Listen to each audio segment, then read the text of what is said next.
ಗೆಳೆಯರೆ, ಬರೀ 10-12 ವರ್ಷಗಳ ಆಯುಷ್ಯವನ್ನು ಪಡೆದಂತಹ ಮನುಷ್ಯರು 100, 200, 300, 1000 ವರ್ಷಗಳವರೆಗೂ ಬದುಕಬಹುದಾ?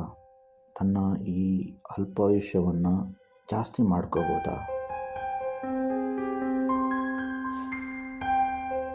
ಮನುಷ್ಯನಾಗಿ ಹುಟ್ಟಿದ ಮೇಲೆ ಜಾಸ್ತಿ ಅಂತಂದರೆ ಒಂದು 100 ವರ್ಷ ಶತಾಯುಷಿ ಅಂತಂದ್ಬಿಟ್ಟು ಆಶೀರ್ವಾದ ಮಾಡ್ತಾರೆ.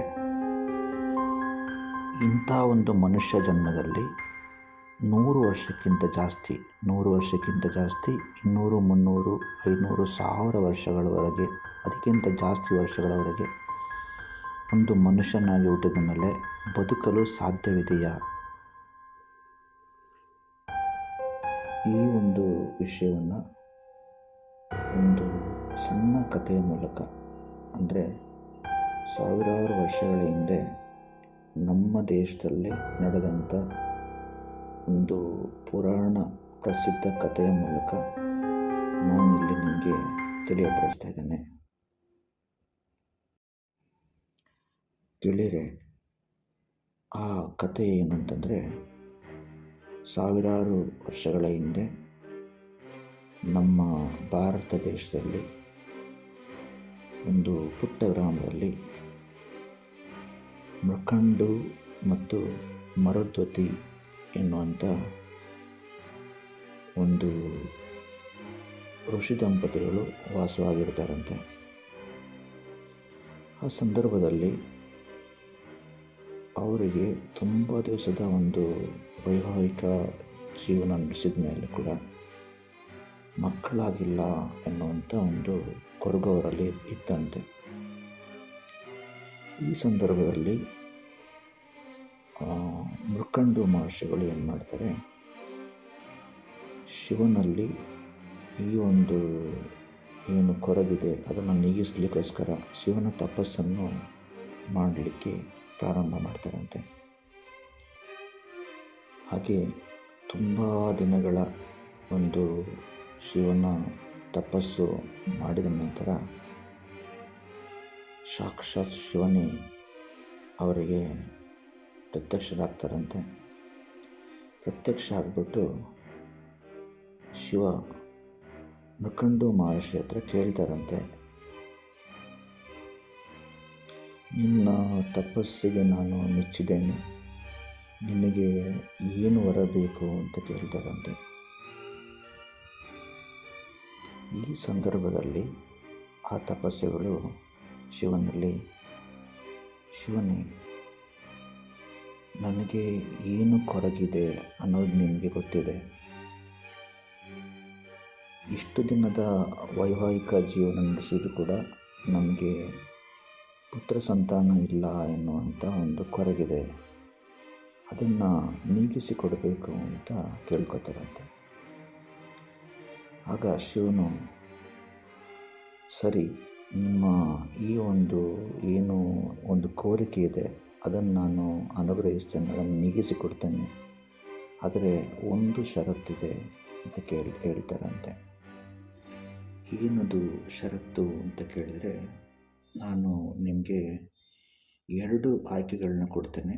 ಆ 2 ಆಯ್ಕೆಗಳಲ್ಲಿ ಯಾವುದಾದ್ರೂ ಒಂದು ಆಯ್ಕೆಯನ್ನು ಮಾತ್ರ ನೀವು ಆಯ್ಕೆ ಮಾಡ್ಕೋಬೇಕು ಅಂತ ಶಿವ ಆ ತಪಸ್ಸುಗಳಲ್ಲಿ ಹೇಳ್ತಾರಂತೆ. ಅದರಲ್ಲಿ ಮೊದಲನೇ ಆಯ್ಕೆ ಏನು ಅಂತಂದರೆ, ದುಷ್ಟ ಮತ್ತು ಮಂದ ಬುದ್ಧಿಯನ್ನು ಹೊಂದಿರುವಂಥ, ದೀರ್ಘಾಯುಷ್ಯವನ್ನು ಹೊಂದಿರುವಂಥ ಮಗು. ಎರಡನೇ ಆಯ್ಕೆ ಏನು ಅಂತ ಕೇಳಿದರೆ, ಸಜ್ಜನ, ಒಳ್ಳೆ ಗುಣವನ್ನು ಹೊಂದಿರುವಂಥ, ಬುದ್ಧಿವಂತನಾದ, ಅಲ್ಪಾಯುಷ್ಯವನ್ನು ಹೊಂದಿರುವಂಥ, ಅಂದರೆ ಬರೀ 16 ವರ್ಷ ಆಯಸ್ಸನ್ನು ಮಾತ್ರ ಹೊಂದಿರುವಂಥ ಮಗು. ಇದು ಎರಡನೇ ಆಯ್ಕೆ ಆಗಿದೆ. ಈ 2 ಆಯ್ಕೆಗಳಲ್ಲಿ ಯಾವುದಾದ್ರೂ ಒಂದು ಆಯ್ಕೆಗಳನ್ನು ನೀವು ಆರಿಸ್ಕೊಳ್ಳಿ, ಆಯ್ಕೆ ಮಾಡ್ಕೊಳ್ಳಿ ಅಂತ ಹೇಳ್ತಾರಂತೆ. ಕೇಳಿದರೆ, ದೇವರು ಈ ಥರ 2 ಆಯ್ಕೆಗಳನ್ನು ನಿಮ್ಮಲ್ಲಿ ಕೇಳಿದರೆ ನೀವು ಏನು ಮಾಡ್ತಾಯಿದ್ರಿ ಅಲ್ವಾ? ಯೋಚನೆ. ಯಾಕೆಂದರೆ ತುಂಬ ಆ, ಒಂದು ತಲೆನೋವಾಗುವಂಥ, ಯಾವುದನ್ನು ಆರಿಸ್ಕೋಬೇಕು, ಯಾವುದನ್ನು ಆಯ್ಕೆ ಮಾಡಬೇಕು ಅನ್ನುವಂಥ ಒಂದು ಡಿಸಿಷನ್ಗೆ ಬರಲಿಕ್ಕಾಗದಂಥ 2 ಆಯ್ಕೆಗಳಿದೆ. ಮೊದಲನ ಆಯ್ಕೆ ಸೆಲೆಕ್ಟ್ ಮಾಡಿಕೊಂಡ್ರೆ ಮಗು ದೀರ್ಘಾಯುಷ್ಯವನ್ನು ಹೊಂದಿರುತ್ತೆ. ಆದರೆ ಮಗುವಿನ ಗುಣಗಳಲ್ಲಿ ದುಷ್ಟ ಬುದ್ಧಿ ಮತ್ತು ಒಂದು ದುರಾಚಾರಗಳು, ಮಂದಬುದ್ಧಿಯನ್ನು ಹೊಂದಿರುತ್ತೆ. ಅದೇ ಎರಡನೇ ಆಯ್ಕೆಯನ್ನು ಮಾಡಿಕೊಂಡ್ರೆ ಮಗು ಎಲ್ಲ ವಿಷಯಗಳಲ್ಲೂ ಕೂಡ ಒಂದು ಒಳ್ಳೆಯ ಒಂದು ಗುಣಗಳನ್ನು, ಒಳ್ಳೆಯ ಒಂದು ಸಾಧನೆಯನ್ನು ಮಾಡ್ತಾನೆ. ಆದರೆ ಅವನಿಗೆ ಆಯಸ್ಸು ಬರೀ 16 ವರ್ಷ ಮಾತ್ರ. ಈ ಸಂದರ್ಭದಲ್ಲಿ ಯಾರಿಗೆ ಆದ್ರೂ ಯಾವುದನ್ನು ಆಯ್ಕೆ ಮಾಡಬೇಕು ಅನ್ನೋದನ್ನು ಇಲ್ಲಿ ಒಂದು ಚಿಂತೆಗೀಡು ಮಾಡುವಂಥ ಒಂದು ಆಯ್ಕೆ ಆಗಿದೆ. ಸೊ ಇಲ್ಲಿ ಮುಳ್ಕಂಡು ಗುರುಗಳು ಯಾವ ಆಯ್ಕೆ ಮಾಡ್ತಾರೆ ಅಂತಂದರೆ, ಅವರು ತುಂಬ ಯೋಚನೆ ಮಾಡ್ತಾರೆ. ಏನು ಅಂತಂದರೆ, ಮಗು ದೀರ್ಘಾಯುಷ್ಯವನ್ನು ಪಡೆದರೂ ಕೂಡ ಒಂದು ದುಷ್ಟ ಮತ್ತು ಮಂದಬುದ್ಧಿಯನ್ನು ಹೊಂದಿರುವಂಥ ದುರಾಚಾರಿಯಾದ ಮಗುವನ್ನು ಪಡೆದುಕೊಳ್ಳೋಕ್ಕಿಂತ ಒಳ್ಳೆ ಸಜ್ಜನ, ಒಳ್ಳೆ ಗುಣಗಳನ್ನು ಹೊಂದಿರುವಂಥ, ಅಲ್ಪಾಯುಷ್ಯ ಅಂತ ಶಿವ ಹೇಳಿದರೂ ಕೂಡ ಏನಾದರೂ ಆಯುಷ್ಯವನ್ನು ಜಾಸ್ತಿ ಮಾಡುವಂಥ ಒಂದು ಪೂಜೆಗಳನ್ನೆಲ್ಲ ಮಾಡಿ, ಏನಾದರೂ ಶಿವನಲ್ಲಿ ಮತ್ತೆ ತಪಸ್ಸನ್ನೇನಾರು ಮಾಡಿ, ಒಳ್ಳೆ ವಿಚಾರಗಳನ್ನು ಹೊಂದಿರುವಂಥ, ಒಳ್ಳೆ ಗುಣಗಳನ್ನು ಹೊಂದಿರುವಂಥ ಒಳ್ಳೆ ಮಗುವನ್ನೇ, ಒಳ್ಳೆ ಪುತ್ರನನ್ನೇ ಪಡೆಯುವ ಅಂತಂದ್ಬಿಟ್ಟು ಈ ಗುರುಗಳು ಏನು ಮಾಡ್ತಾರೆ, ಎರಡನೇ ಆಯ್ಕೆಯನ್ನೇ ಮಾಡ್ತಾರೆ. ಅಂದರೆ ಸಜ್ಜನ, ಒಳ್ಳೆ ಗುಣವನ್ನು ಹೊಂದಿರುವಂಥ, ಒಳ್ಳೆಯ ಸಾಧನೆಯನ್ನು ಮಾಡುವಂಥ, ಅಲ್ಪಾಯುಷ್ಯವಾದ ಅಂದರೆ 16 ವರ್ಷ ಮಾತ್ರ ಆಯುಸ್ಸಿರುವಂಥ ಮಗುವನ್ನು ಅನುಗ್ರಹಿಸು ಅಂತ ಹೇಳ್ತಾರೆ. ಆ ಸಂದರ್ಭದಲ್ಲಿ ಶಿವ ಅವರ ಏನು ಕೋರಿಕೆ ಇದೆ ಅದರಂತೆ ಒಂದು ಗಂಡು ಮಗುವಿನಿಗೆ ಅನುಗ್ರಹಿಸ್ತಾರೆ. ಆ ಒಂದು ವರದಿಂದ ಆ ಒಂದು ದಂಪತಿಗಳಿಗೆ ಒಂದು ಗಂಡು ಮಗುವಿನ ಜನನ ಆಗುತ್ತೆ. ಆ ಗಂಡು ಮಗುವಿನ ಹೆಸರೇ ಮಾರ್ಕಂಡೇಯ ಅಂತ ಇವರು ನಾಮಕರಣ ಮಾಡ್ತಾರೆ. ಮಗು ಮಾರ್ಕಂಡೇಯ ತನ್ನ ಹುಟ್ಟಿನಿಂದ ಬಂದಿರುವಂಥ ಶಿವಾನುಗ್ರಹದಿಂದ ಒಳ್ಳೆಯ ಗುಣನಡತೆಗಳನ್ನ ಹೊಂದಿ, ತನ್ನ ತಂದೆ ತಾಯಿಗಳು ಸುತ್ತಮುತ್ತಲಿನ ಎಲ್ಲ ಜನರ ನಡುವೆ ತುಂಬ ಒಂದು ಒಳ್ಳೆಯ ಒಂದು ಮಗುವಾಗಿ, ಒಳ್ಳೆಯ ಒಂದು ಸಜ್ಜನ ಮಗುವಾಗಿ, ಕೆಲವೊಂದು ತುಂಟಾಟಗಳನ್ನು ಮಾಡಿಕೊಂಡು ಒಳ್ಳೆಯ ಒಂದು ಅವನ ಒಂದು ಒಳ್ಳೆಯ ನಡತೆ, ಅವನ ಒಂದು ಸಂಭ್ರಮವನ್ನೆಲ್ಲ ನೋಡ್ತಾ ಇದ್ದರೆ ಆ ಒಂದು ದಂಪತಿಗಳಿಗೆ ತುಂಬ ಖುಷಿ ಆಗ್ತಾ ಇರ್ತದೆ. ಮತ್ತು ಮಗು ಬೆಳೀತಾ ಹೋಗ್ತಾ ಇರ್ತಾನೆ. ಅವನಿಗೆ 3, 4, 5 ವರ್ಷ, 7 ವರ್ಷ, 8 ವರ್ಷ, 9 ವರ್ಷ, ಹಾಗೆ ಟೈಮ್ ಹೋಗ್ತಾ 12, 13 ವರ್ಷ ಆಗ್ತಾ ಬರ್ತದೆ. ಈ ಸಂದರ್ಭದಲ್ಲಿ ಮಗುವಿನ ಎಲ್ಲ ಒಳ್ಳೆಯ ವಿಚಾರಗಳನ್ನು, ಅವನ ಒಂದು ಒಳ್ಳೆಯ ಗುಣನಡತೆಗಳನ್ನ, ಒಳ್ಳೆಯ ಒಂದು ಬುದ್ಧಿಶಕ್ತಿಯನ್ನೆಲ್ಲ ನೋಡಿ ತಂದೆ ಒಂದು ಕಡೆ ಖುಷಿ ಪಡ್ತಾ ಇದ್ದರೆ, ಇನ್ನೊಂದು ಕಡೆ ತಂದೆಗೆ ತನ್ನ ಮಾರ್ಕಂಡೇಯನ ತಂದೆಯವರಿಗೆ ಎಲ್ಲೋ ಒಂದು ಕಡೆ ಚಿಂತೆ ಪ್ರಾರಂಭ ಆಗುತ್ತೆ. ಏನಂತಂದರೆ, ಮಗುವಿಗೆ ಇನ್ನೂ 16 ವರ್ಷ ಆಗಲಿಕ್ಕೆ ಸ್ವಲ್ಪನೇ ದಿವಸಗಳಿದೆ, ಇನ್ನೂ ಯಾವ ಥರ ತಂದಬೇಕು ಒಂದು ಚಿಂತೆ ಕಾಡ್ತಾ ಇರ್ತದೆ. ಹಾಗೆ ಆ ಪುಟ್ಟ ಬಾಲಕ ಮಾರ್ಕಂಡೇಯ ಬೆಳೆಯುವಂಥ ಸಂದರ್ಭದಲ್ಲಿ ಶಿವಭಕ್ತಿಯನ್ನು ಜಾಸ್ತಿ ಮಾಡ್ತಾನೆ. ಶಿವನ ಧ್ಯಾನ ಮಾಡುವಂಥದ್ದು, ಶಿವನ ಪೂಜೆ ಮಾಡುವಂಥದ್ದು, ತನ್ನ ದೇಶದ ಒಂದು ಅತ್ಯಂತ ಹೆಚ್ಚಿನ ಸಮಯವನ್ನು ಶಿವನ ಧ್ಯಾನ ಮಾಡೋದರಲ್ಲೇ ಕಾಲ ಕಳೀತಾ ಇರ್ತಾನೆ. ಹಾಗೆ ಕಾಲ ಕಳೀತಾ ಆ ಮಗುವಿಗೆ, ಆ ಒಂದು ಪುಟ್ಟ ಬಾಲಕನಿಗೆ 16 ವರ್ಷ ಆಗೇ ಬಿಡುತ್ತೆ. ಈ ಸಂದರ್ಭದಲ್ಲಿ ಯಮಲೋಕದಿಂದ ಯಮ ಏನು ಮಾಡ್ತಾನೆ, ಯಮರಾಜ ತನ್ನ ಸೈನಿಕರಿಗೆ ಈ ಥರ ಭೂಲೋಕದಲ್ಲಿ ಮಾರ್ಕಂಡೇಯನ ಆಯಸ್ಸು ಮುಗಿದಿದೆ, ಆದ್ದರಿಂದ ನೀವು ಈಗಲೇ ಭೂಲೋಕಕ್ಕೆ ಹೋಗ್ಬಿಟ್ಟು ಮಾರ್ಕಂಡೇಯನನ್ನು ಸಾಯಿಸಿ ಅವನ ಆತ್ಮವನ್ನು ಯಮಲೋಕಕ್ಕೆ ಕರ್ಕೊಂಬರಬೇಕು ಅಂತ ಹೇಳ್ತಾರೆ. ಈ ಸಂದರ್ಭದಲ್ಲಿ ಯಮಲೋಕದಿಂದ ಯಮರಾಜನ ಸೈನಿಕರು ಭೂಮಿಗೆ ಬರ್ತಾರಂತೆ. ಭೂಮಿಗೆ ಬಂದು ಮಾರ್ಕಂಡೇಯನನ್ನು ಸಾಯಿಸಿ ಅಲ್ಲಿಂದ ಮಾರ್ಕಂಡೇಯನ ಆತ್ಮವನ್ನು ಯಮಲೋಕಕ್ಕೆ ತಗೊಂಡೋಗಬೇಕು ಅಂತ ಏನು ಪ್ರಯತ್ನಗಳು ಪಡ್ತಾರೆ, ಆ ಎಲ್ಲ ಪ್ರಯತ್ನಗಳು ಕೂಡ ಅವರಿಗೆ ಅಲ್ಲಿ ಸಫಲ ಆಗೋದಿಲ್ಲ. ಅಂದರೆ ಮಾರ್ಕಂಡೇಯ ಅವರು ಬರುವ ಸಂದರ್ಭದಲ್ಲಿ ಅಲ್ಲಿ ಶಿವನ ಧ್ಯಾನ ಮಾಡಿಕೊಂಡು ಶಿವಲಿಂಗದ ಪಕ್ಕದಲ್ಲೇ ಶಿವಪೂಜೆಯಲ್ಲಿ ಅವನು ಶಿವಪೂಜೆ ಮಾಡ್ತಾ ಇರ್ತಾರಂತೆ. ಈ ಸಂದರ್ಭದಲ್ಲಿ ಯಮಲೋಕದಿಂದ ಬಂದಿರುವಂಥ ಯಮನ ಸೈನಿಕರು ಯಾರಿದ್ದಾರೆ ಅವರಿಗೆ ಆ ಮಾರ್ಕಂಡೇಯನ ಹತ್ರ ಕೂಡ ಹೋಗ್ಲಿಕ್ಕಾಗಲ್ಲಂತೆ. ಅಲ್ಲಿ ಒಂದು ವಿಶೇಷವಾದ ಶಕ್ತಿ ಅಲ್ಲಿ ಈ ಮಾರ್ಕಂಡೇಯನನ್ನು ಕಾಪಾಡ್ತಾ ಇರ್ತದಂತೆ. ಆ ಒಂದು ಶಕ್ತಿ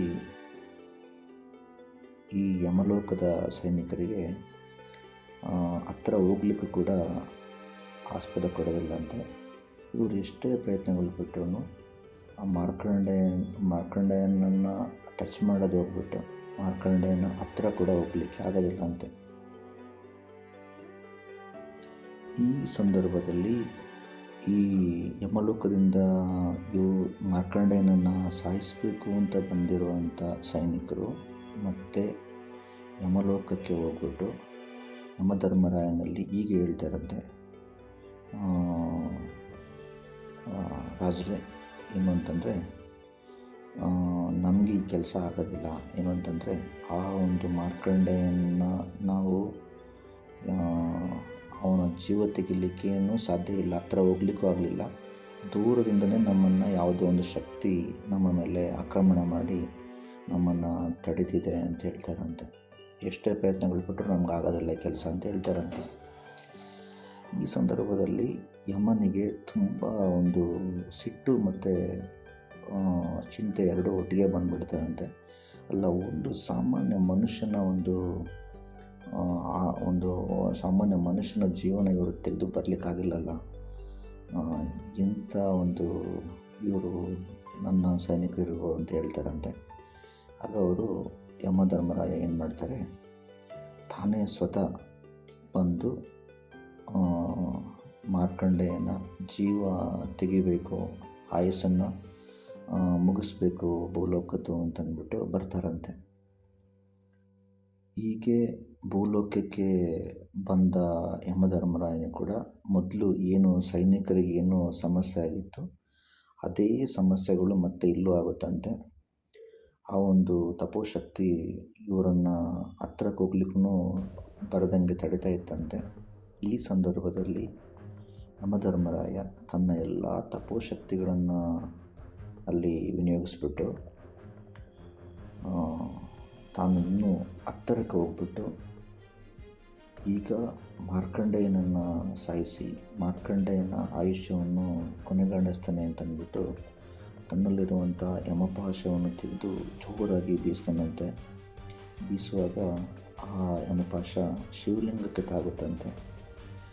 ಆಗ ಆ ಶಿವಲಿಂಗದಿಂದ ಒಂದು ಸಡನ್ನಾಗಿ ಒಂದು ದೊಡ್ಡ ಮಟ್ಟಿಗಿನ ಶಕ್ತಿಯು ಅಲ್ಲಿ ಉದ್ಭವ ಆಗಿಬಿಟ್ಟು ಅದು ಶಿವನಾಗಿ ಉದ್ಭವ ಆಗುತ್ತಂತೆ. ಶಿವ ಅಲ್ಲಿ ಪ್ರತ್ಯಕ್ಷನಾಗಿ ತುಂಬ ಸಿಟ್ಟಲ್ಲಿರ್ತಾರಂತೆ, ತುಂಬ ಕೋಪದಲ್ಲಿ ಇರ್ತಾರಂತೆ. ಯಾಕೆಂತಂದರೆ ತನ್ನ ಪ್ರಿಯ ಭಕ್ತನಾದ ಮಾರ್ಕಂಡೇಯ ನನ್ನ ಪೂಜೆ ಮಾಡ್ತಿರೋ ಸಂದರ್ಭದಲ್ಲಿ ಮತ್ತು ಅವನಿಗೆ ಹಿಂಸೆಗಳನ್ನು ಕೊಟ್ಟಿರೋ ಕಾರಣದಿಂದ, ತನ್ನ ಭಕ್ತನಿಗೆ ಹಿಂಸೆಗಳನ್ನು ಕೊಟ್ಟಿರೋ ಕಾರಣದಿಂದ ತುಂಬ ಒಂದು ಸಿಟ್ಟಿನಿಂದ ಶಿವ ಅಲ್ಲಿ ಉದ್ಭವ ಆಗಿಬಿಟ್ಟು ತಕ್ಷಣವೇ ತನ್ನ ತ್ರಿಶೂಲದಿಂದ ಯಮಧರ್ಮರಾಯನನ್ನು ತ್ರಿಶೂಲದಿಂದ ಚುಚ್ಚಿ ಸಾಯಿಸಿಬಿಡ್ತಾರಂತೆ. ಈ ಒಂದು ಕ್ಷಣವನ್ನು ನೋಡಿ ಸಂಪೂರ್ಣ ಅಂದರೆ ಇಡೀ ಎಲ್ಲ ಲೋಕದಲ್ಲಿರುವಂಥ ಎಲ್ಲ ದೇವತೆಗಳು, ಎಲ್ಲ ಮನುಷ್ಯರು ಎಲ್ಲರಿಗೂ ಒಂದು ಆಶ್ಚರ್ಯ ಮತ್ತು ಒಂದು ದಿಗ್ಭ್ರಮೆಗಳು ಒಳಗಾಗ್ತಾರಂತೆ. ಏನು ಅಂತಂದರೆ ಸಾಕ್ಷಾತ್ ಶಿವನೇ ಅಲ್ಲಿ ಉದ್ಭವವಾಗಿ ಒಂದು ಸಾಮಾನ್ಯ ಮನುಷ್ಯನಿಗೋಸ್ಕರ ಯಮನನ್ನೇ ಸಾಯಿಸಿರ್ತಾರೆ ಅಂತ ಅಂದ್ಬಿಟ್ಟು. ಆಗ ಎಲ್ಲ ದೇವತೆಗಳು ಕೂಡ ಎಲ್ಲ ಮಾತಾಡಿಕೊಂಡು ಈ ಥರ ಒಂದು ಸೃಷ್ಟಿಯ ಒಂದು ಬ್ಯಾಲೆನ್ಸನ್ನು ಮೇಂಟೈನ್ ಮಾಡುವಂಥ ಒಂದು ಅದರದ್ದೇ ಒಂದು ಜವಾಬ್ದಾರಿಯನ್ನು ವಹಿಸ್ಕೊಂಡಿರುವಂಥ ಯಮರಾಜನ್ನೇ ಇಲ್ಲಿ ಸತ್ತ ಮೇಲೆ ಅದರ ಕಾರ್ಯವನ್ನು ನಿರ್ವಹಿಸೋರು ಇನ್ನು ಬೇರೆ ಯಾರೂ ಇಲ್ಲ ಅಂತಂದ್ಬಿಟ್ಟು ಶಿವನಲ್ಲಿ ಬಂದು ಈ ವಿಷಯಗಳನ್ನ ಹೇಳಿ ಇಲ್ಲಿ ಯಮಧರ್ಮರಾಯನಂದು ಯಾವುದೂ ಮಿಸ್ಟೇಕ್ ಇಲ್ಲ, ಇದು ಆ್ಯಕ್ಚುಲಿ ನೀವೇ ಒಂದು ನಿಮ್ಮ ಅನುಗ್ರಹದಿಂದನೇ ಇರುವಂಥ ಒಂದು ಆಯಸ್ಸು, ಆ ಸಂದರ್ಭದಲ್ಲೇ ಅದು ಯಮಧರ್ಮರಾಯ ಅದನ್ನು ಪಾಲನೆ ಮಾಡಲಿಕ್ಕೆ ಬಂದಿದ್ದಾರೆ ಅಂತ ಅಂದ್ಬಿಟ್ಟು ಶಿವನಲ್ಲಿ ಇದರ ಬಗ್ಗೆ ಮನವರಿಕೆ ಮಾಡಿಕೊಟ್ಟು ಮತ್ತೆ ಯಮಧರ್ಮರಾಯನನ್ನು ಬದುಕಿಸ್ಬೇಕು ಅಂತ ಅಂದ್ಬಿಟ್ಟು ಬೇಡ್ಕೊಳ್ತಾರಂತೆ. ಆ ಸಂದರ್ಭದಲ್ಲಿ ಶಿವನು ಆ ಒಂದು ಎಲ್ಲ ದೇವತೆಗಳ ಒಂದು ಬೇಡಿಕೆಯನ್ನು ಮನ್ನಿಸಿ ಮತ್ತೆ ಯಮಧರ್ಮರಾಯನಿಗೆ ಜೀವವನ್ನು ಕೊಡ್ತಾರಂತೆ. ಆಗ ತುಂಬ ದುಃಖದಿಂದ ಯಮಧರ್ಮರಾಯ ಕೇಳ್ತಾರಂತೆ, ಶಿವನೇ ಏನು ಮಾಡ್ತಿದ್ದೀರ ಇದು? ನೀವೇ ಈ ಬಾಲಕನಿಗೆ 16 ವರ್ಷ ಆಯಸ್ಸು ಅಂತ ಅಂದ್ಬಿಟ್ಟು ಒಂದು ಅನುಗ್ರಹ ಮಾಡಿ ಈ ಭೂಲೋಕಕ್ಕೆ ಕಳಿಸಿದ್ದೀರಾ. ನಾನು ಅದರ ಜವಾಬ್ದಾರಿಯನ್ನು ನಾನು ಇಲ್ಲಿ ಮಾಡಲಿಕ್ಕೆ ಬಂದಿದ್ದೆ. ನನಗೆ ಈಗ ಈ ಕೆಲಸ ಹೀಗೆ ಮಾಡಲಿ ನೀವು ಈ ಥರ ನನ್ನ ಮೇಲೆ ಸಿಟ್ಟು ಮಾಡಿಕೊಂಡ್ರಿ ಅಂತ ಹೇಳ್ತಾರಂತೆ. ಆಗ ಶಿವ ಹೇಳ್ತಾರಂತೆ, ಇವನು ನನ್ನ ಪ್ರಿಯ ಭಕ್ತನಾಗಿರೋದ್ರಿಂದ ಇವನಿಗೆ ಸಾವಿಲ್ಲ ಅಂತ ಹೇಳ್ತಾರಂತೆ. ಎಷ್ಟೇ ವರ್ಷಗಳು ಕಳೆದ್ರೂ, ಎಷ್ಟೇ ಯುಗಗಳು ಕಳೆದ್ರೂ ನನ್ನ ಪ್ರಿಯ ಭಕ್ತ ಮಾರ್ಕಂಡೇಯನಿಗೆ ಸಾವಿಲ್ಲ. ಅದೇ ಥರ ನನ್ನ ಪ್ರಿಯ ಭಕ್ತ ಮಾರ್ಕಂಡೇಯನಿಗೆ ಇನ್ನೂ ವಯಸ್ಸು ಜಾಸ್ತಿ ಆಗೋದಿಲ್ಲ, ಯಾವಾಗಲೂ 16 ವರ್ಷ ತಂದ್ಬಿಟ್ಟು ಹೇಳ್ತಾರಂತೆ. ಈ ಥರದ ಒಂದು ಅನುಗ್ರಹವನ್ನು ನೋಡಿ ಇಡೀ ಒಂದು ವಿಶ್ವನೇ ಒಂದು ಆಶ್ಚರ್ಯಗೊಳಗಾಗ್ತಾರಂತೆ. ಶಿವನ ಒಂದು ಭಕ್ತಿಯನ್ನು ಮಾಡಿದರೆ, ಶಿವನ ಮೇಲೆ ನಂಬಿಕೆ ಇಟ್ಟು ಶಿವನ ಒಂದು ಭಕ್ತಿಯನ್ನು ಮಾಡಿದರೆ ಶಿವ ಯಾವ ಥರ ತನ್ನ ಭಕ್ತರನ್ನು ಕಾಪಾಡ್ತಾರೆ ಅಂತಂದ್ಬಿಟ್ಟು ಎಲ್ಲ ಜನರು ಇದನ್ನು ಕೊಂಡಾಡ್ತಾ ಇರ್ತಾರಂತೆ. ಹಾಗೆಯೇ ಈ ಒಂದು ಮಾರ್ಕಂಡೇಯ ತಪಸ್ಸುಗಳು ಯಾರಿದ್ದಾರೆ, ಈ ಮಾರ್ಕಂಡೇಯ ಸಿದ್ಧಿಪುರುಷರು ಯಾರಿದ್ದಾರೆ, ಅವರು ಈಗಲೂ ಸಾವಿರಾರು ವರ್ಷಗಳಿಂದ ನಮ್ಮ ಭಾರತ ದೇಶದಲ್ಲಿ ಈಗಲೂ ಅವರು ಬದುಕಿದ್ದಾರೆ ಅಂತ ಹೇಳ್ತಾರೆ. ಅವರು ಎಲ್ಲೋ ಹಿಮಾಲಯದಲ್ಲಿ ಅಲ್ಲಿ ಇಲ್ಲಿ ಅಂತಂದ್ಬಿಟ್ಟು ಅದೃಶ್ಯವಾಗಿ ಅವರು ಇರ್ತಾರೆ. ಈಗಲೂ ಅವರು ಬದುಕಿದ್ದಾರೆ, ಭೂಮಿ ಮೇಲೆ ಚಿರಂಜೀವಿಯಾಗಿ ಮನುಷ್ಯ ರೂಪದಲ್ಲೇ ಬದುಕಿದ್ದಾರೆ ಅಂತ ಹೇಳ್ತಾರೆ ಅವರು. ಗೆಳೆಯರೆ, ಈ ಒಂದು ಕಥೆಯ ಮೂಲಕ ನಾವು ಏನು ತಿಳ್ಕೊಬೋದು ಅಂತಂದರೆ, ಒಂದು ಕಡಿಮೆ ಆಯುಸ್ಸನ್ನು ಹೊಂದಿರುವಂಥವರು ಶಿವನ ಧ್ಯಾನ ಮಾಡಿದ್ರೆ ಶಿವನ ಅನುಗ್ರಹದಿಂದ ದೀರ್ಘಾಯುಷ್ಯಗಳಾಗ್ಬೋದು ಅಂತಂದ್ಬಿಟ್ಟು. ಹಾಗೆ ನಾನು ನಿಮ್ಮಲ್ಲಿ ಈ ಒಂದು ಕಥೆಯನ್ನು ಹೇಳಿ ಅದರೊಂದಿಗೆ ನಾನು ಒಂದು ಏನು ನಿಮ್ಮಲ್ಲೆಲ್ಲ ಕೇಳ್ಕೊತೇನೆಂತಂದರೆ, ನಮ್ಮ ದೇಶದಲ್ಲಿ ತುಂಬ ಒಂದು ನಮ್ಮ ದೇಶಕ್ಕೆ ತುಂಬ ಬೇಕಾಗಿರುವಂಥ ಕೆಲವು ಜನರಿದ್ದಾರೆ. ಅಂಥವರು ನಮ್ಮಿಂದ ದೂರ ಆದರೆ ನಮಗೆ ಎಲ್ಲರಿಗೂ ತುಂಬ ಒಂದು ಬೇಜಾರಾಗುವಂಥ ಒಂದು ವಿಷಯ, ತುಂಬ ಒಂದು ದುಃಖಕರವಾದ ನಮ್ಮ ದೇಶಕ್ಕೆ ದೊಡ್ಡ ನಷ್ಟ ಅದು ನಾನು ನಿಮಗೆ ಎಕ್ಸಾಂಪಲ್ಗಳು ಕೊಡೋದಾದರೆ, ಈಗ ನಮ್ಮ ದೇಶದಲ್ಲಿ ಹುಟ್ಟಿ ನಮ್ಮ ದೇಶಕ್ಕೆ ಪ್ರಾಣ ಕೊಟ್ಟಂಥ ಭಗತ್ ಸಿಂಗ್ ಇರ್ಬೋದು, ನೇತಾಜಿ ಸುಭಾಷ್ ಚಂದ್ರ ಬೋಸ್ ಇರ್ಬೋದು, ಅಬ್ದುಲ್ ಕಲಾಂ ಇರ್ಬೋದು, ಇಲ್ಲ ನಮ್ಮ ದೇಶದಲ್ಲಿ ಈಗ ನಾವು ನೋಡೋದಾದರೆ ನಮ್ಮ ದೇಶದ ಪ್ರಧಾನಮಂತ್ರಿ ಮೋದಿಜಿಯವರು ಇರ್ಬೋದು, ಯಾರೇ ಇರ್ಬೋದು, ಅವರೊಂದು ಸಾಮಾನ್ಯ ಒಂದು ಡಾಕ್ಟರ್ ಆಗಿರ್ಬೋದು, ಜಿಲ್ಲಾಧಿಕಾರಿ ಆಗಿರ್ಬೋದು, ಪೊಲೀಸ್ ಆಗಿರ್ಬೋದು, ಇಲ್ಲ ಸಾಮಾನ್ಯ ಒಂದು ಜನಸೇವೆ ಮಾಡುವಂಥ ತೆರೆಮರೆಯಲ್ಲಿ ಕೆಲಸ ಮಾಡ್ತಿರುವಂಥ ಒಂದು ಸಾಮಾನ್ಯ ಸಜ್ಜನ ವ್ಯಕ್ತಿ ಆಗಿರ್ಬೋದು, ಒಂದು ಒಳ್ಳೆಯ ಪತ್ರಕರ್ತ ಆಗಿರ್ಬೋದು. ಪತ್ರಕರ್ತರು ಅಂತಂದರೆ ನಾವು ನಿಮ್ಮಲ್ಲಿ ಏನು ಹೇಳ್ಕೊಳ್ತೇನೆ ಅಂತಂದರೆ, ತುಂಬ ಥರದ ಪತ್ರಕರ್ತರಿದ್ದಾರೆ. ಕೆಲವು ಪತ್ರಕರ್ತಗಳು ಮಾತ್ರ, ಕೆಲವು ಜರ್ನಲಿಸ್ಟ್ಗಳು ಮಾತ್ರ ದೇಶಕ್ಕೋಸ್ಕರ ಏನಾದರೂ ಮಾಡಬೇಕು, ಈ ಸಮಾಜಕ್ಕೋಸ್ಕರ ಏನಾದರೂ ಮಾಡಬೇಕು ಅಂತ ಅಂದ್ಬಿಟ್ಟು ಜರ್ನಲಿಸಮ್ ಮಾಡ್ತಾಯಿರ್ತಾರೆ. ಅವ್ರಿಗೆ ನಾವು ಏನು ಸಪೋರ್ಟ್ ಮಾಡ್ತೇವೆ? ಅವರ ಪೇಪರ್ಸ್ಗಳನ್ನ ತಗೊಳ್ಬೋದು, ಅವ್ರದ್ದು ಟಿ ವಿ ಇಲ್ಲಾಂದರೆ ಯೂಟ್ಯೂಬ್ ಅವ್ರದ್ದು ನ್ಯೂಸ್ಗಳನ್ನ, ಅವ್ರದ್ದು ಆ್ಯಂಕರಿಂಗ್ಗಳನ್ನ ನೋಡ್ತಾ ಇರ್ಬೋದು. ಅಷ್ಟೇ ಸಪೋರ್ಟ್ ಮಾಡಿ ಸಾಕಾಗುತ್ತಾ? ಸಾಕಾಗಲ್ಲ.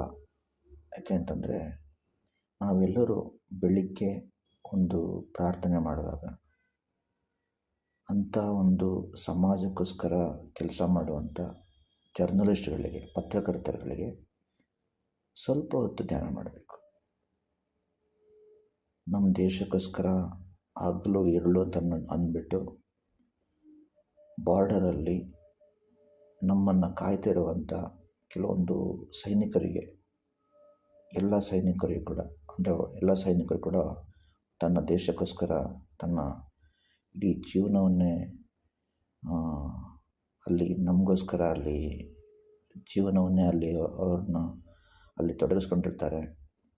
ತನ್ನ ಎಲ್ಲ ವಿಷಯಗಳನ್ನ ಮರೆತು ದೇಶಕ್ಕೋಸ್ಕರ ಏನಾದ್ರು ದೇಶನ ಕಾಯಬೇಕು, ದೇಶನ ರಕ್ಷಣೆ ಮಾಡಬೇಕು ಅಂತ ಅಲ್ಲಿ ಅವರು ನಮಗೋಸ್ಕರ ಕಾಯ್ತಾ ಇರ್ತಾರೆ. ಅಂಥ ಒಂದು ಸೈನಿಕರಿಗೋಸ್ಕರ ಯಾರೇ ಇರ್ಬೋದು, ಅವರು ಒಂದು ಚಿಕ್ಕ ಒಂದು ಜವಾನ ಇರ್ಬೋದು, ಇಲ್ಲ ಅಂತಂದರೆ ದೊಡ್ಡ ಒಂದು ಆಫೀಸರ್ ಆಗಿರ್ಬೋದು, ಎಲ್ಲರೂ ಕೂಡ ತನ್ನ ದೇಶಕ್ಕೋಸ್ಕರ ತನ್ನ ಜೀವನ್ನೇ ಕೊಡಲಿಕ್ಕೆ ಅಲ್ಲಿ ಬಾರ್ಡರಲ್ಲಿ ನಿಂತ್ಕೊಂಡಿದ್ದಾರೆ ಅನ್ನೋದನ್ನ ನಾವು ಮರೆಯೋಕ್ಕಾಗಿಲ್ಲ. ಅದೇ ಥರ ನಾವು ತುಂಬ ನಮ್ಮ ಒಂದು ಇಂದಿನ ಸಮಾಜ, ನಾವು ಅವ್ರನ್ನ ತುಂಬ ಕಡಿಮೆ ಸಮಯದಲ್ಲಿ ಎಲ್ಲೋ ಒಬ್ಬರೊಬ್ಬರನ್ನ ನಾವು ಅದನ್ನು ಅವ್ರದ್ದು ವಿಷಯಗಳನ್ನ ಅವ್ರಿಗೆ ನಾವು ರಿವಾರ್ಡ್ಗಳನ್ನ ಕೊಡ್ತೇವೆ. ಅದು ಯಾರು ಅಂತಂದರೆ ವಿಜ್ಞಾನಿಗಳು, ಸೈಂಟಿಸ್ಟ್ಗಳು. ಅದು ನಾನು ನಿಮ್ಗೆ ಆಗಲೇ ಹೇಳಿದೆ, ಅಬ್ದುಲ್ ಕಲಾಂ ಜಿ ಅವರು ನಮ್ಮ ದೇಶದಲ್ಲಿರುವಂಥ ಈಗ ಏನು ನಾವು ಮಿಸೈಲ್ಸ್ ಎಲ್ಲ ನೋಡ್ತಿದ್ದೇವೆ, ಅದರಲ್ಲಿ ತುಂಬ ವಿಷಯಗಳು ಅವರ ಒಂದು ರಿಸರ್ಚಿಂದ, ಅವರ ಒಂದು ಎಫರ್ಟಿಂದ ಬಂದಿದೆ ಅಂತ ಹೇಳ್ಬೋದು. ಅಂಥ ತುಂಬ ದೇಶಕ್ಕೋಸ್ಕರ ಪ್ರಾಣ ಕೊಟ್ಟಿರುವಂಥ ವಿಜ್ಞಾನಿಗಳಿದ್ದಾರೆ, ಸೈಂಟಿಸ್ಟ್ಗಳಿದ್ದಾರೆ. ಅವ್ರಿಗೋಸ್ಕರ ನಾವು ಪ್ರಾರ್ಥನೆಯನ್ನು ಮಾಡಬೇಕಾಗುತ್ತೆ. ಅದೇ ಥರ ನಮ್ಮ ದೇಶದ ಪ್ರಧಾನಮಂತ್ರಿ ಮೋದಿಜಿಯವರು, ನಾನು ಇಲ್ಲಿ ನಿಮಗೆ ಹೇಳಬೇಕಿದ್ರೆ ಯಾವುದೇ ಒಂದು ಪಕ್ಷದ ಪರವಾಗಿ ಹೇಳುವಂಥದ್ದಲ್ಲ. ಒಬ್ಬ ಪೊಲಿಟಿಷಿಯನ್ ಆಗಿರ್ಬೋದು, ಯಾವುದೇ ಒಂದು ಪಕ್ಷದಲ್ಲಿರಲಿ, ಅವರು BJP ಇರಲಿ, ಇಲ್ಲಾಂದರೆ ಕಾಂಗ್ರೆಸ್ ಇರಲಿ, KRS ಪಾರ್ಟಿ ಇರಲಿ, ಎಲ್ಲೇ ಇರಲಿ, JDS ಇರಲಿ, ಯಾವುದೇ ಇರಲಿ, ಅದು ಪಾರ್ಟಿ ನೋಡೋದಲ್ಲ. ಒಬ್ಬ ವ್ಯಕ್ತಿ ನಮ್ಮ ದೇಶಕ್ಕೋಸ್ಕರ ಬೆಳಿಗ್ಗೆ ಸಂಜೆ ಅಂತ ಅಂದ್ಬಿಟ್ಟು ಅಷ್ಟು ಕಡೆ ಹೋಗಿ ಬೇರೆ ಬೇರೆ ಥರದ ಕೆಲವೊಂದು ಟೈಮಲ್ಲಿ ಸ್ವಲ್ಪ ನಮ್ಮ ದೇಶನ ಅವರು ಅದನ್ನು ಒಂದು ಹ್ಯಾಂಡಲ್ ಮಾಡಿ ಕೆಳಗೆ ಬೇರೆ ಬೇರೆ ದೇಶಗಳು, ಅಮೆರಿಕ, ರಷ್ಯಾ, ಕೆಲವೆಲ್ಲ ದೇಶಗಳು ನಮ್ಮ ದೇಶದ ಜನಗಳಿಗೆ ಯಾವ ಥರ ವ್ಯವಹಾರ ಮಾಡಲಿ, ಯಾವ ಥರ ನಮ್ಮ ದೇಶನ ಎಲ್ಲ ವಿಷಯಗಳು ಸಾಕಷ್ಟು ಬದಲಾವಣೆಗಳನ್ನು ತಂದು ಏನೇನೋ ವಿಷಯಗಳಿರ್ಬೋದು ಇಂಟರ್ನಲ್ಲಿ, ಎಕ್ಸ್ಟರ್ನಲ್ಲಿ,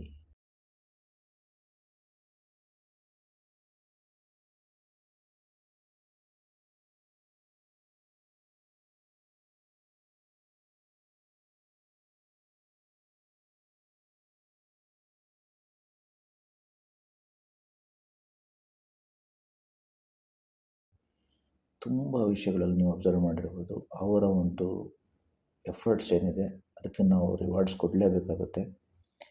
ಹಾಗೆ ನಮ್ಮ ದೇಶಕ್ಕೆ ನಾನು ನೋಡಿದ ಹಾಗೆ ಅಂದರೆ ರೀಸೆಂಟಾಗಿ ಇಲ್ಲಿವರೆಗೂ ಈ ಥರದ ಒಂದು ಪೊಲಿಟಿಷಿಯನ್, ಈ ಥರದ ಒಂದು ಲೀಡರ್ಸ್ ನಾನು ನೋಡಿಲ್ಲ. ಮೇ ಬಿ ಇನ್ನೂ ನಮಗೆ ಅದು ಈ ಥರದೊಂದು ಲೀಡರ್ ಮುಂದೆ ನಮಗೆ ಮೇ ಬಿ ಸಿಗಲಿಕ್ಕೆ ಇಲ್ಲ ಅಂತ ಅನಿಸುತ್ತೆ. ಮೇ ಬಿ ಇನ್ನೊಂದು 200-300 ವರ್ಷಗಳಾದರೆ ಆ್ಯಸ್ ಇಟ್ ಈಸ್ ಅಂದರೆ ಆ ಥರನೇ ಇರುವಂಥ, ಆ ಥರದ ಎಲ್ಲ ಒಳ್ಳೆ ಕ್ವಾಲಿಟೀಸ್ಗಳನ್ನ ಹೊಂದಿರುವಂಥ, ಒಂದು ಗಂಭೀರವನ್ನು ಹೊಂದಿರುವಂಥ, ಒಂದು ಒಳ್ಳೆಯ ಒಂದು ತುಂಬ ಚಾಣಾಕ್ಷ ನೀತಿಯನ್ನು ಹೊಂದಿರುವಂಥ, ಎಲ್ಲ ಥರದಲ್ಲೂ ಒಂದು ಮಲ್ಟಿ ಟ್ಯಾಲೆಂಟೆಡ್ ಅಂತ ಹೇಳ್ಬೋದು. ಎಲ್ಲ ಥರದಲ್ಲೂ ಕೂಡ ನಮ್ಮ ದೇಶಕ್ಕೋಸ್ಕರ, ಯಾಕೆಂದರೆ ಅವರು ಒಂದು ಚಿಕ್ಕದ್ರಿಂದ ಒಂದು ಈ ಶಿಸ್ತಿನ ಒಂದು ಜೀವನವನ್ನು ನಡೆಸ್ಕೊಂಡು ದೇಶಕ್ಕೋಸ್ಕರ ದೇಶಪ್ರೇಮವನ್ನು ಬೆಳೆಸ್ಕೊಂಡು ಬಂದಿರೋದ್ರಿಂದ ಆ ಒಂದು ಅವರಲ್ಲಿ ಆ ಒಂದು ದೇಶಕ್ಕೋಸ್ಕರ ಏನಾದರೂ ಮಾಡಬೇಕು ಅನ್ನೋಂಥ ಒಂದು ಛಲ ಇದೆ ಅವರಲ್ಲಿ. ಅದು ತುಂಬ ಒಂದು ಇಂಪಾರ್ಟೆಂಟ್ ಇರ್ತದೆ ನಮ್ಮ ದೇಶದ ಪ್ರಧಾನಮಂತ್ರಿ ಆಗೋರಲ್ಲಿ. ಅಂಥ ಒಂದು ಪ್ರಧಾನಮಂತ್ರಿ ಕೂಡ ಒಂದು ನೀವು ಯಾವಾಗೆಲ್ಲ ಪ್ರಾರ್ಥನೆ ಮಾಡ್ತೀರಾ, ಒಂದು ಆ ಪ್ರಾರ್ಥನೆ ಸಮಯದಲ್ಲಿ ಕೊನೆಗೆ ನಮ್ಮ ದೇಶದ ಪ್ರಧಾನಮಂತ್ರಿ ಮೋದಿಜಿಯವರಿಗೆ ಕೂಡ ಒಂದು ಕನಿಷ್ಠ ಅಂದರೆ 150 ವರ್ಷಕ್ಕಿಂತ ಜಾಸ್ತಿ ಆಯುಸ್ಸನ್ನು ಕೊಡಬೇಕು. ದೀರ್ಘಾಯು ಅಂದರೆ ಚಿರಂಜೀವಿಯಾಗೆ ಮಾಡಿ ಅಂತ ಅಂದ್ಬಿಟ್ಟೆ ಆಯುಸ್ಸನ್ನು ಕೇಳ್ಕೊಳ್ಳಿ. ಕನಿಷ್ಠ ಆದರೆ 150 ವರ್ಷಕ್ಕಿಂತ ಜಾಸ್ತಿ ಆಯುಸ್ಸನ್ನು ಕೊಡಬೇಕು ಅಂತಂದ್ಬಿಟ್ಟು ಕೇಳ್ಕೊಳ್ಳಿ, ಬೇಡ್ಕೊಳ್ಳಿ, ದೇವ್ರ ಹತ್ರ ಶಿವನಲ್ಲಿ ಬೇಡ್ಕೊಳ್ಳಿ. ಎಲ್ಲ ನಮ್ಮ ದೇಶವಾಸಿಗಳೆಲ್ಲರೂ ನೀವು ಕೇಳ್ಕೊಂಡ್ರೆ, ಒಂದು ಭಕ್ತಿಯಿಂದ ಕೇಳ್ಕೊಂಡ್ರೆ ಅದು ಸಾಧ್ಯವೂ ಆಗ್ಬೋದು. ಆಗ ನಮಗೆ ತುಂಬ ಥರದಲ್ಲಿ ಅದರಿಂದ ನಮಗೆ ಒಂದು ಯೂಸ್ ಆಗುತ್ತೆ. ನಾವು ಈಗ ಉಕ್ರೇನ್ ಇರ್ಬೋದು, ಬಾಂಗ್ಲಾದೇಶ ಇರ್ಬೋದು, ಶ್ರೀಲಂಕಾ ಇರ್ಬೋದು, ಆ ಥರ ದೇಶಗಳ ಥರ ನಾವು ಭಯದಿಂದ ಬದುಕಬೇಕು ಅಂತ ಇರೋದಿಲ್ಲ. ಒಂದು ಒಳ್ಳೆ ಲೀಡರ್ ನಮ್ಮದಲ್ಲಿ ಟಾಪಲ್ಲಿದ್ದಾರೆ, ಅವರು ಎಲ್ಲ ನೋಡ್ಕೊಳ್ತಾರೆ ಅಂತ ನಾವು ಕೂಡ ಎಲ್ಲ ಎಫರ್ಟ್ ಹಾಕಬೇಕು ಕೆಳಗಿಂದ. ಆದ್ರೂ ಒಂದು ಒಳ್ಳೆಯ ಲೀಡರಲ್ಲಿ ಟಾಪಲ್ಲಿ ಇದ್ದಾರೆ ಅನ್ನೋಂಥ ಒಂದು ಕಾನ್ಫಿಡೆನ್ಸ್ ಇದೆ ಅಲ್ಲ, ಅದು ನಮಗೆ 50% ನಮಗೆ ಒಂದು ನೆಮ್ಮದಿಯನ್ನು ಕೊಟ್ಬಿಡ್ತದೆ. ಆದ್ದರಿಂದ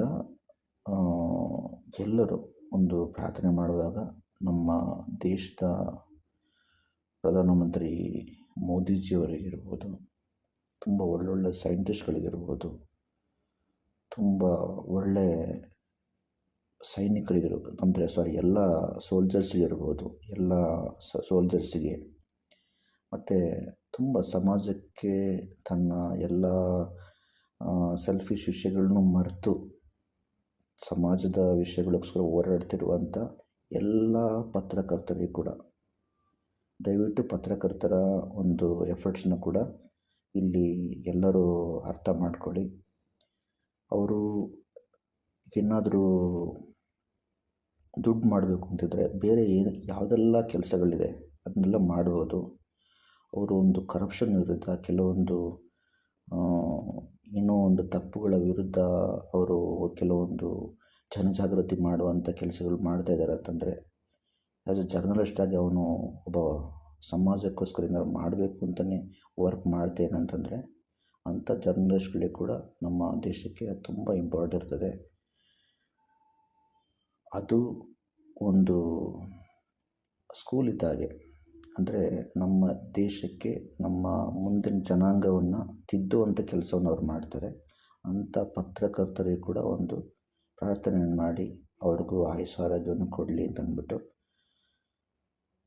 ಅದೇ ಥರ ನಮಗೆ ಕಾಣದೆ ತೆರೆಮರೆಯಲ್ಲಿ ಇರ್ತಾರೆ ಕೆಲವೊಂದು ಗೌರ್ಮೆಂಟ್ ಸರ್ವೆಂಟ್ಸ್ ಇರ್ಬೋದು, ಪೊಲೀಸ್ ಡಿಪಾರ್ಟ್ಮೆಂಟ್ ಇರ್ಬೋದು, ಡಾಕ್ಟರ್ಸ್ ಇರ್ಬೋದು, ಯಾರು ತುಂಬ ಒಳ್ಳೆಯವರು, ಟೀಚರ್ಸ್ ಇರ್ಬೋದು, ತುಂಬ ಒಳ್ಳೆಯವರಿದ್ದಾರೆ, ತೆರೆಮರೆಯಲ್ಲಿದ್ದಾರೆ. ನಿಮ್ಮ ಸರೌಂಡಿಂಗ್ ಅವ್ರಿಗೂ ಒಂದು ಪ್ರಾರ್ಥನೆ ಮಾಡಿ ಅವರೆಲ್ಲರಿಗೂ ದೀರ್ಘಾಯುಷ್ಯವನ್ನು ಕೊಡಲಿ ಅಂತಂದ್ಬಿಟ್ಟು ಇಷ್ಟೇ ಗೆಳೆಯರೆ. ಈ ಒಂದು ಕಥೆಯ ಮೂಲಕ ನಾನು ನಮ್ಮ ದೇಶದಲ್ಲಿ ನಡೆದಂಥ ಅಲ್ಪಾಯುಷ್ಯವನ್ನು ಕಳೆದು ದೀರ್ಘಾಯುಷ್ಯ ಅಂದರೆ ಚಿರಂಜೀವಿಯಾಗುವಂಥ ವರವನ್ನು ಪಡೆದಂಥ ಗುರು ಮಾರ್ಕಂಡೇಯ ಸಿದ್ಧಿಪುರುಷರ ಬಗ್ಗೆ ಒಂದು ಕಥೆಯನ್ನು ಹೇಳುವುದರ ಮೂಲಕ ನಮ್ಮ ದೇಶದಲ್ಲಿ ಒಳ್ಳೆಯವರು, ನಮ್ಮ ದೇಶದಲ್ಲಿರುವಂಥ ಎಲ್ಲರೂ ಒಳ್ಳೆಯ ನಮ್ಮ ದೇಶಕ್ಕೆ ನಾನು ಕೊಡಲಿ ಅಂತ ನಾನು ಬಯಸ್ತೇನೆ. ಅದರ ಜೊತೆ ನಮ್ಮ ದೇಶದಲ್ಲಿ ತುಂಬ ಒಳ್ಳೆಯ ಒಂದು ಜೀವಗಳಾರಿದ್ದಾರೆ, ತುಂಬ ಒಳ್ಳೆಯ ಒಂದು ವ್ಯಕ್ತಿಗಳಾರಿದ್ದಾರೆ. ಅವರಿಗೆ ದೇವರು ಆಯುಷ್ಯ ಆರೋಗ್ಯವನ್ನು ಕೊಡಲಿ ಅಂತ ಅಂದ್ಬಿಟ್ಟು ಶಿವನಲ್ಲಿ ಕೇಳಿಕೊಂಡು ಈ ಒಂದು ವಿಡಿಯೋ ಡಾಕ್ಯುಮೆಂಟ್ರಿನ ಇಲ್ಲಿ ಕೊನೆಗೊಳಿಸ್ತೇನೆ. ಹಾಗೆಯೇ ನಿಮಗೆ ಈ ಒಂದು ವಿಡಿಯೋದಲ್ಲಿ ನಿಮಗೆ ನಾನು ಒಂದು ಕಡೆಯದಾಗ ಒಂದು ಕ್ವಶನ್ ಕೇಳ್ತಿದ್ದೇನೆ. ಅದು ಏನು ಅಂತಂದರೆ, ಶಿವ ಮಾರ್ಕಂಡೇಯನ ತಂದೆ ಮಾರ್ಕಂಡು ತಪಸ್ಸುಗಳಲ್ಲಿ 2 ಆಯ್ಕೆಗಳನ್ನ ಕೇಳಿದರು. ಆ 2 ಆಯ್ಕೆಗಳಲ್ಲಿ ನಿಮ್ಮಲ್ಲಿ ಕೇಳಿದರೆ ನೀವು ಯಾವ ಥರ ಆಯ್ಕೆಗಳನ್ನ ನೀವು ಕೇಳ್ತಾ ಇದ್ರಿ ಮತ್ತು ಅದಕ್ಕೆ ಒಂದು ಸರಿಯಾದಂಥ ಒಂದು ವಿವರಣೆಯನ್ನು ನೀವು ಕೊಟ್ಟು ಕೆಳಗಡೆ ಕಮೆಂಟಲ್ಲಿ ನೀವು ಹಾಕಿದರೆ ನಾವು ನಿಮಗೆ ಒಳ್ಳೆ ತರ್ಕಬದ್ಧವಾದ ವಿವರಣೆಯನ್ನು ಕೊಟ್ಟಿರುವಂಥ ನಮ್ಮ ವ್ಯೂವರ್ಸ್ ಯಾರು ಕಮೆಂಟ್ ಮಾಡಿದ್ದಾರೆ ಅವರಿಗೆ ಒಂದು ಒಳ್ಳೆ ರಿವಾರ್ಡ್ಸ್ಗಳನ್ನ ಕಳಿಸ್ಕೊಡ್ತೇವೆ. ಒಬ್ಬರಿಗಲ್ಲ, ಸುಮಾರು ಒಂದು ಮೋರ್ ದೆನ್ 20-25 ಮೆಂಬರ್ಸ್ಗಳಿಗೆ ನಾವು ರಿವಾರ್ಡ್ಸ್ಗಳನ್ನ ಕೊಡ್ತೇವೆ. ನಾನು ಮೊದಲು ಹೇಳಿದ ಕ್ವಶನ್ನ ಕರೆಕ್ಟಾಗಿ ಅರ್ಥ ಮಾಡಿಕೊಂಡು ನೀವು ಒಂದು ತರ್ಕಬದ್ಧವಾದ ಸರಿಯಾದಂಥ ಒಂದು ಉತ್ತರವನ್ನು ಕಮೆಂಟಲ್ಲಿ ಹಾಕಿ, ಕಮೆಂಟಲ್ಲಿ ತಿಳಿಸಿ. ನಿಮಗೆ ನಾನು ಹೇಳಿದ ಹಾಗೆಯೇ ಒಳ್ಳೆ ರಿವಾರ್ಡ್ಸನ್ನು ನಮ್ಮ ಒಂದು ಚಾನಲ್ ಕಡೆಯಿಂದ ಕೊಡಲಾಗುತ್ತೆ. ಹಾಗೆ ನಿಮಗೆ ಬೇರೆ ಏನಾದರೂ ಒಪಿನಿಯನ್ಗಳಿದ್ದರೆ ಇಲ್ಲಿ ತಿಳಿಸಿ. ಧನ್ಯವಾದಗಳು ಗೆಳೆಯರೆ.